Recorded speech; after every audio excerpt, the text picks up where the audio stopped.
In this video, I'm rolling with Miguel. Miguel is a new white belt. He's been training for about 2 months.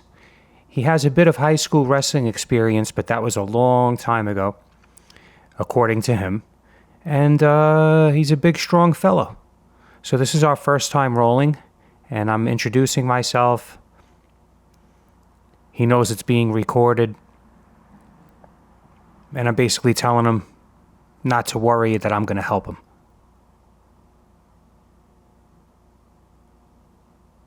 So, I hear people saying, oh, how does an expert or somebody who's been training a long time, why do they start on their back or why do they start sitting down? Well, because I'm giving him a fighting chance. If I wanted to stand up and out-wrestle him or throw him around, I could. Okay? I'm letting him play. I'm giving him top position. I'm giving him a fighting chance. I'm not rolling with this guy to win. If I want to do that, I'll go sign up for a Naga. So he's trying to pin my leg. I was able to hit him with a little off-balancing move. And now he's asking me what he should be doing, and I explained to him that I will work with him after the roll. Let's see what mistakes you're making, and then I can help you. Again, I'm going very easy. Gently. But he's not aggressive. He's like, he's calculating. So I'm trying to get behind his arm. I'm doing like a slow motion arm drag. I want to see how slowly I could do it. But he defended, so I rolled him over and I pulled him into a butterfly sweep. So I get to experiment with my stuff without really hurting him. It wasn't like I slammed him or I threw him up in the air. When I used to get swept by Marcelo, his butterfly sweep, he would just throw you up in the air. And the landing wasn't always pleasant. So here I showed him, I said, just get on your side. Don't lay flat. Never lay flat. Get on your side. It's going to give you a fighting chance. So here I get up. It's basically like a knee tap.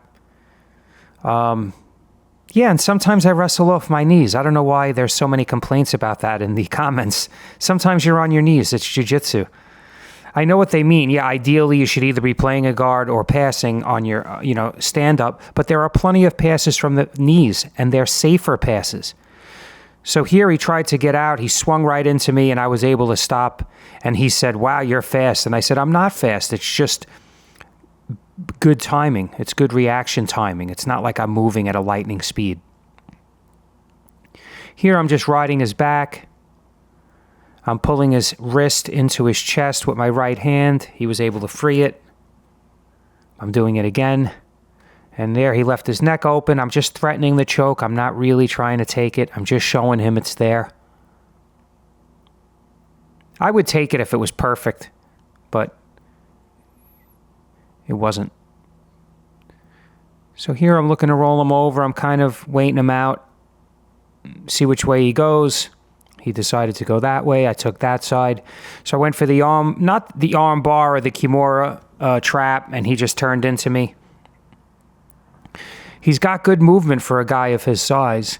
He just doesn't know how to use it yet.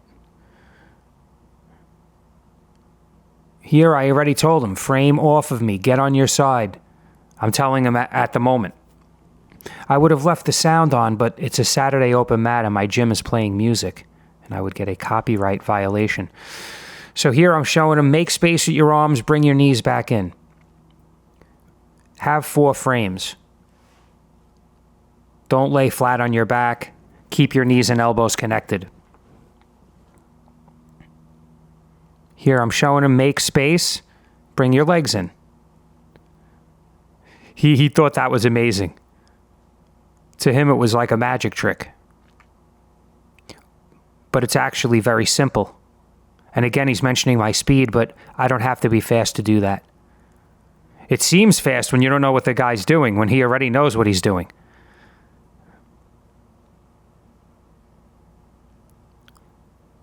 So here we go. I love double wrist control, keeping my foot on the hip, and then getting to like that arm drag position. Getting to the flank. But he knows that, and he's resisting properly. by squaring back off, not letting me climb around him. So when he does that, it leaves him open to be swept. So they were able to sweep and go to almost to a knee on belly. But again, he's doing a good job here. I think I told him, I said, good job. And then he stopped as if he thought that was all I expected of him. And I said, listen, if you're going to rest, even if you're going to lay there, always lay on your side. Never be flat on your back. Ever.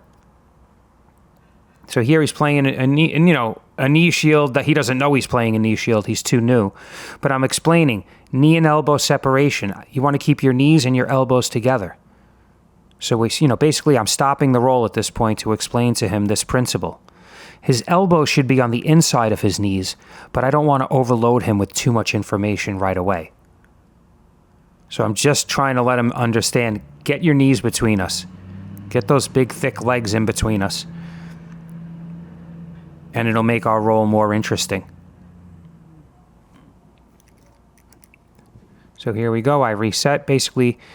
And then he just pushed off without bringing his legs back in. So it's hard to retain information in the beginning until you develop a jiu-jitsu IQ. So here I was showing him push off and technical stand-up. Don't push off and lean forward and stand up. The leaning forward is what puts you into the guillotine, which he expressed concern over. Here I do my little ankle pick. Such a basic move. And that round ends there.